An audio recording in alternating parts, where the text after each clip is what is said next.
Perang Sudan Darfur tahun 2003.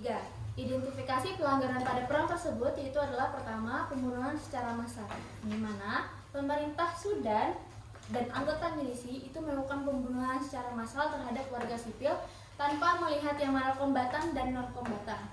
Selanjutnya itu adalah pengusiran secara paksa, di mana anggota milisi itu melakukan pengusiran secara paksa terhadap warga-warga yang di wilayah yang berkonflik. Apabila warga tidak ingin meninggalkan tempat tinggalnya masing-masing, maka adanya ancaman kekerasan dari anggota milisi. Selanjutnya yaitu adalah pemerkosaan dan kekerasan seksual. Pemerintah Sudan dan anggota milisi seringkali melakukan pemerkosaan dan pelecehan seksual, apalagi terhadap wanita dan anak-anak. Terkhususnya untuk anak-anak itu seringkali digunakan sebagai alat kekerasan oleh anggota milisi. Selanjutnya itu adalah penghancuran infrastruktur. Penghancuran infrastruktur ini bisa merupakan berbagai macam faktor seperti penghancuran lingkungan, penghancuran rumah, penghancuran desa-desa, sekolah-sekolah, bahkan rumah sakit yang biasanya dijadikan tempat pelarian korban itu juga dihancurkan oleh anggota milisi dari pemerintah Sudan. Selanjutnya itu adalah pemblokiran bantuan kemanusiaan.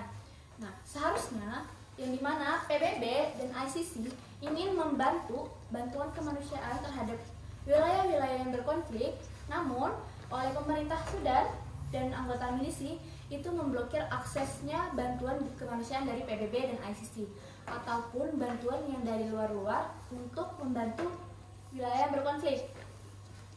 Selanjutnya itu adalah penangkapan dan kekerasan. Ada sebuah aktivis dan jurnalis yang ingin mewawancara di wilayah yang berkonflik untuk memberikan informasi lewat media sosial kepada orang-orang di luar, tapi ditangkap lalu dilakukan kekerasan terhadap aktivis dan jurnalis tersebut. Pemerintah Sudan dan anggota milisi menangkap apabila ada aktivis ataupun jurnalis yang membawa kamera, membawa mikrofon atau hal yang lainnya untuk melakukan hal-hal yang mewawancara tempat tersebut, tapi tidak dapat dilakukan dikarenakan ditangkapnya oleh pemerintah Sudan dan anggota milisi tersebut. Selanjutnya adalah prinsip-prinsip hukum humaniter yang dilanggar. Yang pertama adalah prinsip pembedaan, Janjaweed dan pasukan pemerintahan Sudan itu tidak dapat membedakan yang mana warga sipil dan pemberontak.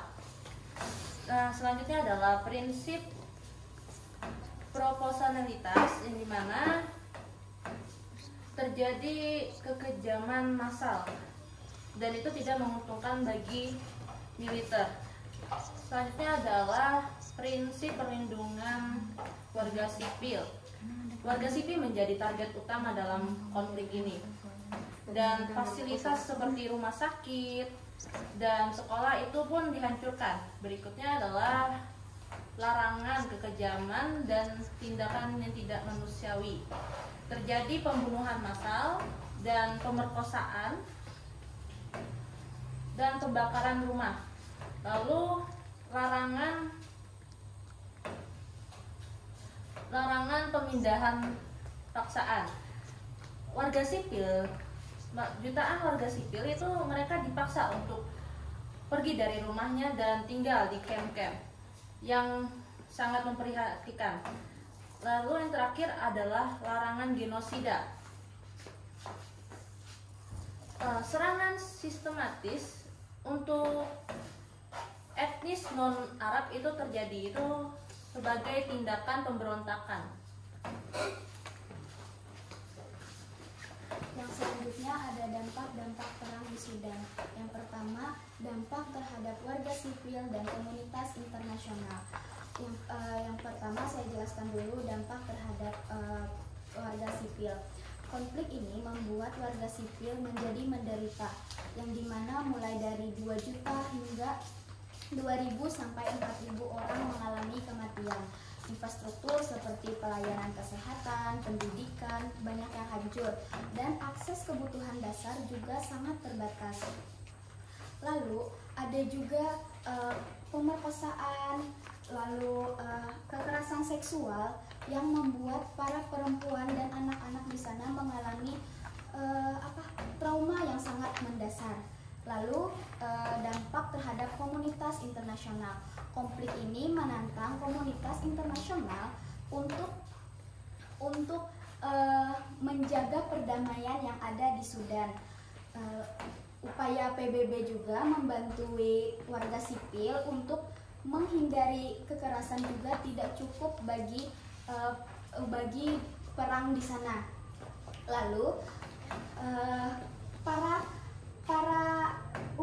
PBB dan UNAMID juga membantu para warga sipil di sana untuk membantu bahwa mereka ini supaya tidak terjadinya kekerasan, namun tidak dapat terrealisasikan dengan baik.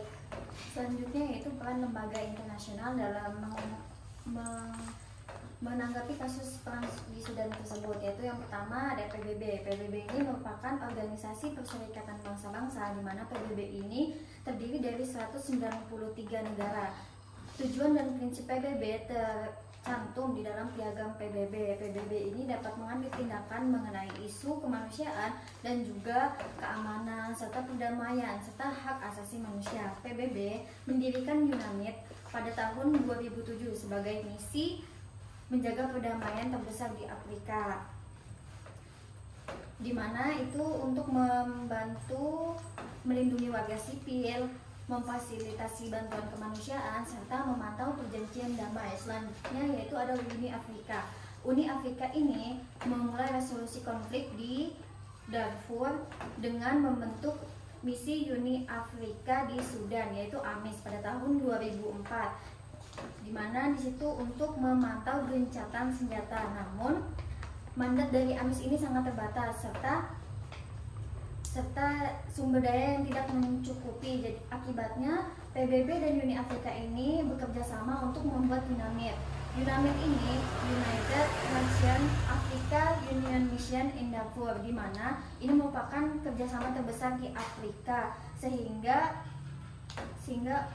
mandatnya ini mencakup warga sipil dan juga hak asasi manusia. Namun sampai 2015 ini tidak dianggap efektif karena berbagai tantangan. Yang pertama itu ada terbatasnya logistik, dan juga yang paling utama ini ada penolakan kerjasama dari pemerintahan Sudan. Lembaga internasional lain yang berperan dalam perang Sudan yaitu NGO dan ICC. NGO yaitu Non-Government Organization seperti Doctor Without Borders yang membantu dalam bidang medis. Mereka memperbaiki gizi korban yang kekurangan gizi. Terus yang kedua yaitu Save the Children. Mereka membantu bidang pendidikan, bidang makanan, ataupun memberikan tempat yang nyaman bagi anak-anak yang terdampak konflik. Terus yang ketiga yaitu Human Rights Watch. Mereka mempublikasikan kejahatan yang terjadi ataupun genosida yang terjadi agar menarik simpati dari internasional. NGO juga sebagai pengelola camp pengungsian. Kemudian juga NGO memberikan bantuan psikososial bagi warga-warga yang trauma akibat konflik. Kemudian tantangan NGO, mereka mendapat ancaman keamanan sehingga tidak sedikit staf dari mereka itu diserang, dan juga pemerintah Sudan memberi batasan kepada NGO agar tidak membantu kepada wilayah-wilayah terkena ataupun terkena dampak konflik. Yang kedua yaitu ICC, International Criminal Court. Mereka menyelidiki kejahatan yang terjadi di Sudan, dan mereka menduga bahwa Presiden Sudan Omar al-Bashir terlibat dalam kejadian tersebut. Mereka mengirimkan surat penangkapan, namun pihak Sudan tidak menerima yurisdiksi dari ICC dan tidak kooperatif untuk penangkapan Omar al-Bashir. ICC juga tidak memiliki wewenang untuk penangkapan langsung, sehingga pada saat itu Omar al-Bashir tidak ditangkap. Itu juga salah satu tantangan bagi ICC dalam menangani perang Sudan Darfur 2003.